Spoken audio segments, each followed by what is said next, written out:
आइए देखिए सत्य से भरपूर बेबाक आज मीडिया ग्रुप से मैं मोहम्मद शाहरुख लाया हूं आपके लिए आज के समाचार। दांतों को सेहत और सुंदरता का आईना माना जाता है, लेकिन जाड़े के मौसम में खान पान के बाद मुंह की साफ सफाई में कोताही बरतना आम बात है। लेकिन ये कोताही दांतों के लिए बीमारी बनकर आती है। दांतों की साफ सफाई में कमी होने से जो बीमारी सबसे जल्दी होती है वो है पायरिया। सांसों की बदबू, मसूड़ों में खून और दूसरी तरह की कई परेशानियां। जाड़ों के मौसम में पायरिया की वजह से ठंडा पानी पीना मुहाल हो जाता है। पानी ही क्यों, कभी कभी तो हवा भी दांतों को सिरा देता है।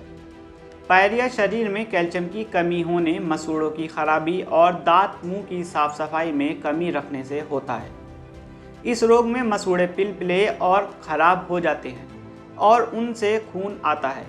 सांसों की बदबू की वजह भी पायरिया को ही माना जाता है। हमारे आज मीडिया ग्रुप के विशेष प्रतिनिधि परवेज हाशमी इस रोग के विषय में वार्ता कर रहे हैं मुरादाबाद के सीनियर डेंटिस्ट डॉक्टर विपुल गुप्ता के साथ, जो हमें बता रहे हैं कि उससे बचाव कैसे किया जाए। तो पहले हम शुरुआत करते हैं सबसे पहले कि आखिर पायरिया होता क्या है। इसमें सबसे पहले मैं ये बताना चाहूँगा कि पायरिया असल में बीमारी है किस चीज़ की, आपके शरीर के किस अंग की बीमारी है। बहुत से लोग ये सोचते हैं कि पायरिया दांतों की बीमारी है, जो कि बिल्कुल ही गलत है। पायरिया असल में मसूड़ों की बीमारी है, दांतों से उसका कोई लेना देना नहीं। हाँ, ये ज़रूर है कि मसूड़े दांतों को कवर करके रखते हैं, तो दांतों के बीच में जो फंसी गंदगी है उसी की वजह से पायरिया लगता है, जिसको आप सालों तक साफ ना करें तो धीरे धीरे वो जो दांतों को जिस हड्डी ने पकड़ रखा है वो हड्डी सूखने लगती है।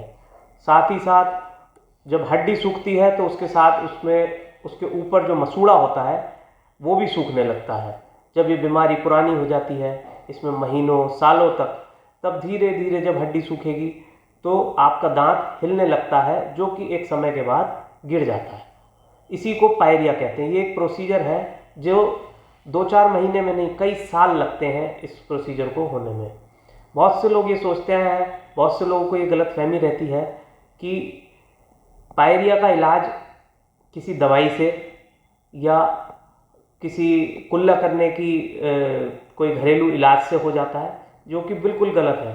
पायरिया का संपूर्ण इलाज सिर्फ एक ही है, वो है मसूड़ों के बीच की जो गंदगी है, जो सालों साल जमी हुई है, जो पत्थरनुमा एक शक्ल ले लेती है, जो कि परत दर परत धीरे धीरे सालों में बनती है।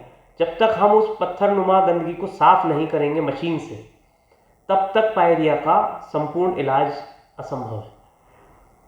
तो पायरिया का जो इलाज है, सबसे पहला इलाज ये है कि आपको पता कैसे चलेगा कि पायरिया है।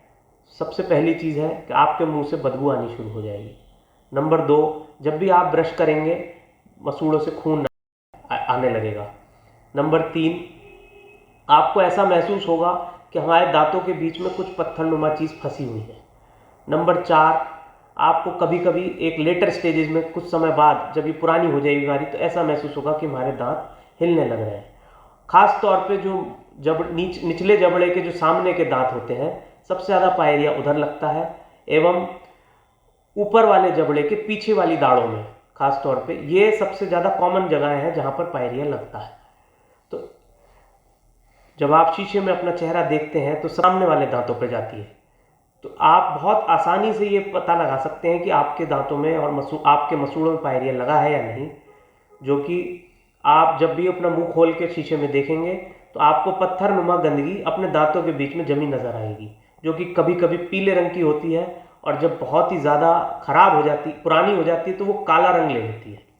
तो उसको किसी भी तरह के ब्रश से या किसी भी तरह के फ्लॉस से या किसी भी तरह की टूथपिक से नहीं हटाया जा सकता, उसको मशीन द्वारा ही हटाया जाता है। जब वो हट जाती है इलाज के दौरान, उसके बाद मसूड़ा जो हड्डी गल चुकी है ऑलरेडी, और जो मसूड़ा ऑलरेडी खराब हो चुका है, उसका पूरी तरह वापस आना बहुत नामुमकिन होता है। तो ये भी एक बहुत बड़ी गलतफहमी है कि पायरिया का इलाज परमानेंट हो जाता है। पायरिया के इलाज के लिए जो हड्डी गल चुकी है पूरी तरह से, उस हड्डी को हम दोबारा बनाने के लिए हमें ग्राफ्टिंग प्रोसीजर करना पड़ता है, क्योंकि जो हड्डी चली गई वो दोबारा कभी वापस नहीं आएगी।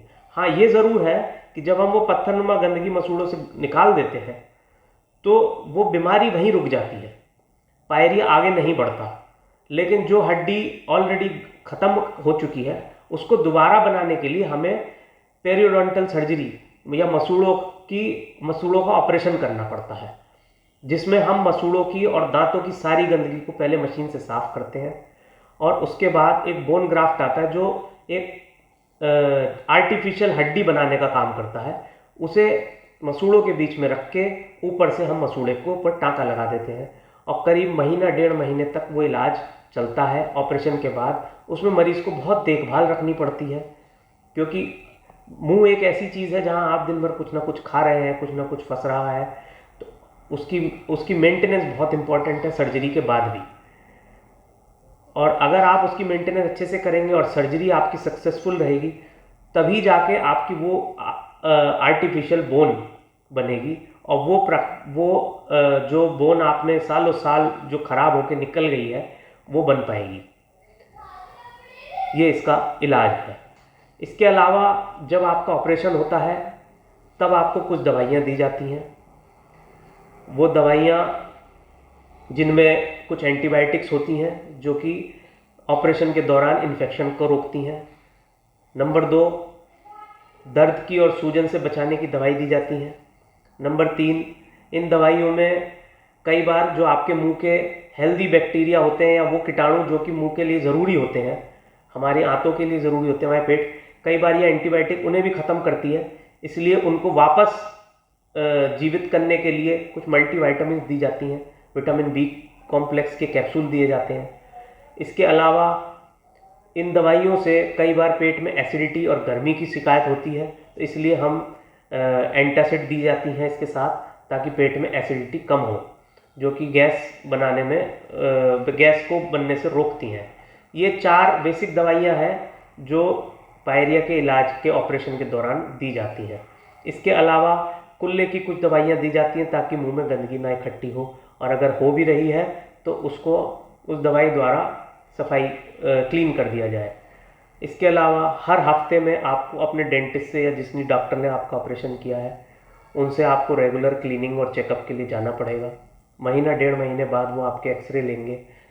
इस दौरान कई एक्सरे लिए जाएंगे जिसमें आपकी हड्डी की ग्रोथ देखी जाएगी कि हड्डी की ग्रोथ कैसी हो रही है। और 1.5 महीने बाद 30 से 45 दिन बाद अगर हड्डी की ग्रोथ अच्छी है तो आपके दांतों का हिलना रुक जाएगा, और यही संपूर्ण इलाज है। इसके अलावा जितने भी घरेलू उपाय हैं, कुछ लोग ये समझते हैं फिटकरी के कुल्ले करने से पायरिया सही हो जाता है, कुछ लोग ये समझते हैं हर्बल टूथपेस्ट मार्केट में आजकल अवेलेबल है, जैसे दंत कांति हुआ या डाबर रेड हुआ, या कई आजकल कोलगेट वालों ने भी मार्केटिंग टेक्टिक्स आ गई हैं मार्केट में, उसमें भी उन्होंने वेद शक्ति करके एक ब्रांड निकाली है। ये हर्बल टूथपेस्ट, इनके अंदर एक क्लोव ऑयल नामक एक चीज़ होती है जिसको हम लौंग का तेल कहते हैं।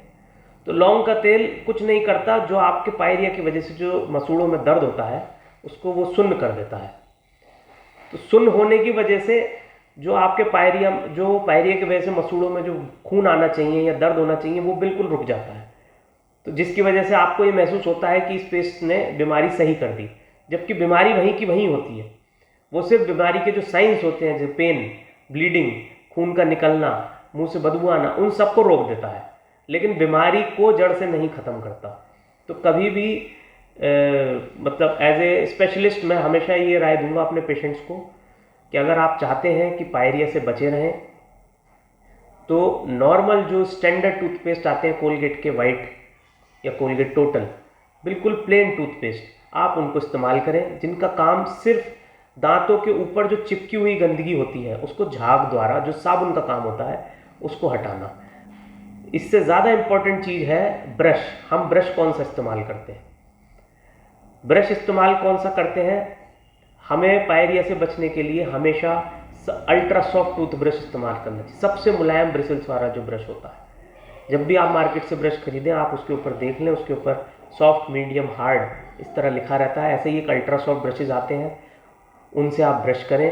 हमेशा वर्टिकल ब्रशिंग करनी चाहिए, ऊपर और नीचे, जिससे दांतों के बीच की गंदगी साफ होती है और मसूड़ों के बीच में गंदगी फंसी नहीं रहती। दिन में 2 दफ़ा ब्रश करें। ओवर ब्रशिंग भी बहुत हार्मफुल होती है, ज़्यादा तेज़ ब्रशिंग भी नहीं करनी है, इससे भी मसूड़ों को नुकसान होता है।